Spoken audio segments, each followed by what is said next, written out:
Hello everyone. I introduce myself as Arisa Samani, currently pursuing my Masters of Architecture from Istanbul Okan University. Today I'm here to elaborate my project for course Project 2 with Professor Samani. So, my discussion today contains three parts. First of all, the article. Second, there is metrics. Third, there is design proposal. So to start with the article, what the article is about is very important. It's about eco-urban design, that is, recent and ongoing eco-city projects. So the idea started with that the demand for eco-cities is increasing with the passage of time in order to increase the livability of cities. So mostly cities are in the race of becoming eco-cities, and they are suffering from environmental issues and lack of resources. Therefore, best practice examples will help to spread the ecological urban design knowledge and standards. So this article analyzes the case studies that are best practice examples from all around the world. For instance, Dongtang, that's in China, Masdar, that's in UAE, ARCH502.20, that's in USA, Changchun in China, Globetown from Russia, Batikent from Turkey, Mikali from Finland, Solar City of Austria, Greenest City, a renewable city from Canada, and DHS City from Karachi, Pakistan. So the keywords that are really important in this article are sustainable eco-city, eco-city projects, best practice examples, recent eco-city projects, ongoing eco-city projects, comparative analysis of eco-cities, eco-deficit of cities, eco-urban, livability of cities, issues of cities, and ecological indicators. So this article comprises of the issues because of which there is need to incorporate the concept of sustainable eco-cities. So the issues are the more use of fossil fuels and nuclear powers that should be reduced, the global climatic change, that is greenhouse gas emissions. So these are the two major problems because of which there is a need to have eco-cities and sustainable cities. So sustainable city, what is it? So for that, I will tell you sustainable city is a city where people's needs, requirements are met. And those requirements are met without putting in danger the other people's or creatures' well-being in present times or future. And the term eco-city generated in 1970s. And it has some characteristics like it should have balance with nature in order to achieve objectives of sustainability. Then there is the comparative analysis that I have done between the cases that I have named before. So these are the pictures of those case studies.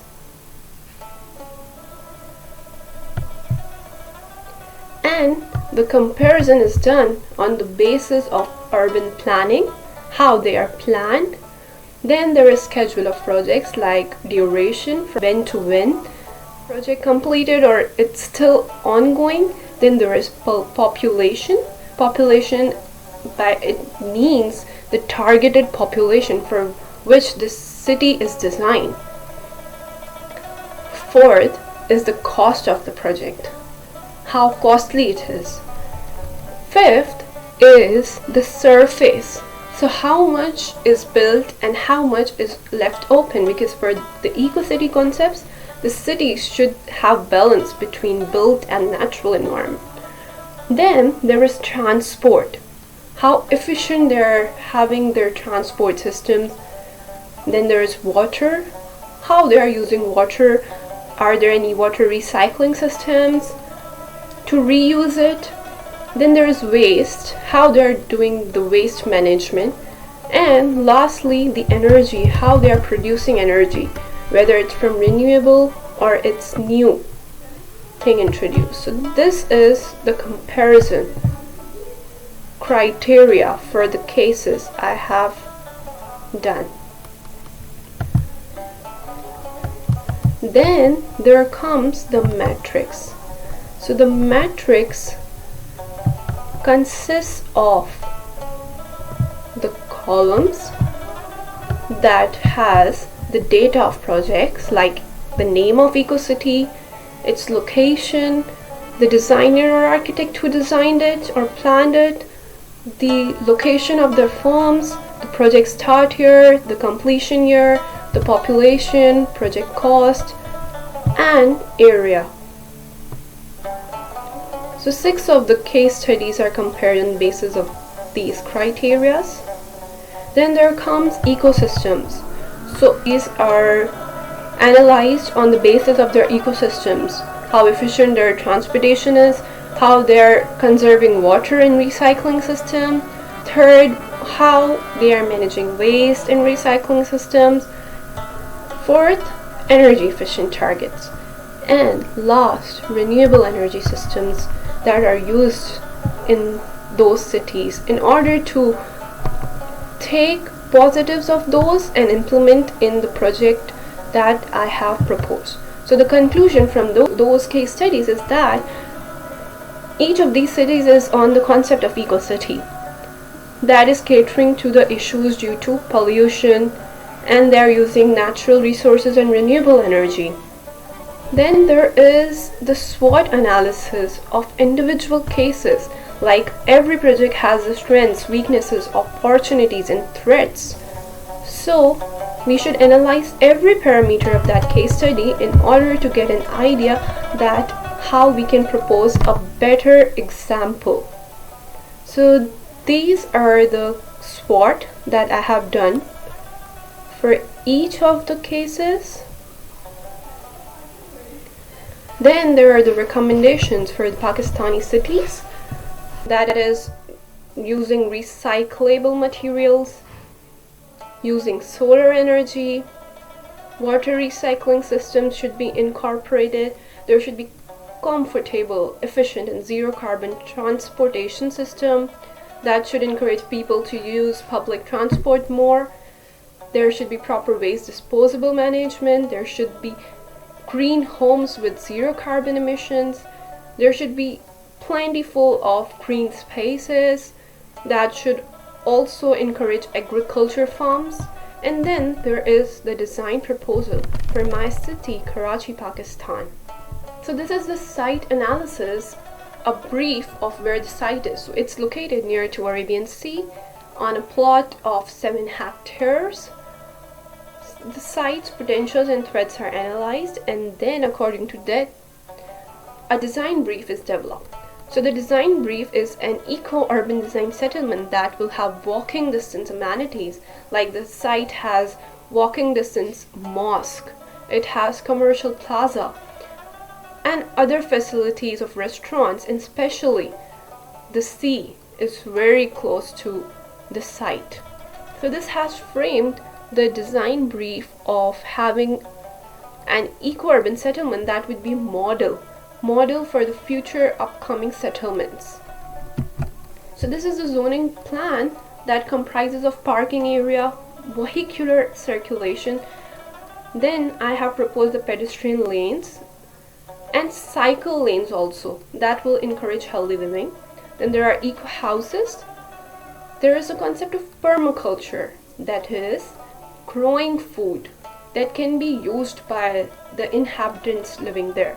So permaculture I have introduced separately for the living inhabitants over here, as well as for the bazaar activity that you can see over here. So this is the bazaar activity, and there they have their permaculture over here. So they grow here and they sell here.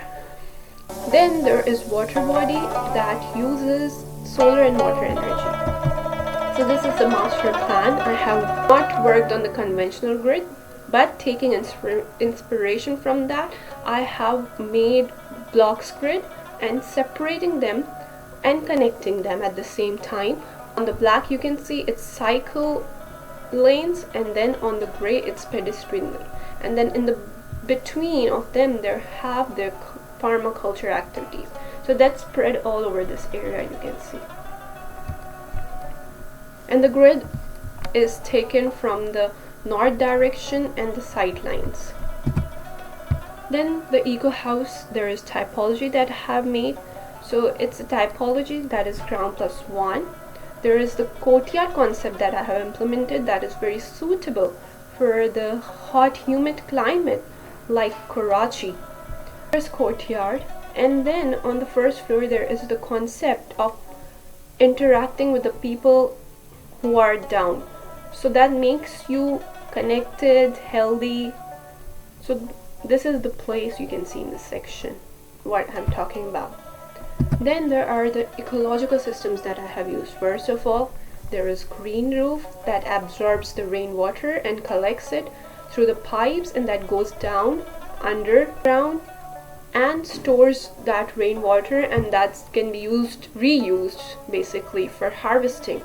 Then there is orientation. So the house is oriented in north-south direction. So here it is north and here it is south. So this is projecting from south in order to shade the house. Also there is the concept of green wall on the south, so that it regulates the temperature of the interior of the building. Then there is chombi wall on the south that reduces the sun drench and glare and cool the interior of the building. Then there are heat pumps and rainwater I elaborated before, that's underground. Grey water system is also underground. Then there are window openings that will have projections, the windows that are on east, south and west side. Then there is courtyard, and the windows I have used are triple glazed glass so that they minimize heat transfer. Then the walls, whole project consists of ICF walls, that is insulated concrete form, thermally massive walls they are, and they saves energy 30 to 70% and cost also, and they reduces 75% in outside air infiltration and resist natural disasters. And there are north windows that will capture north light. Thanks everyone for listening. I hope it will be beneficial for all of you. Stay safe and healthy.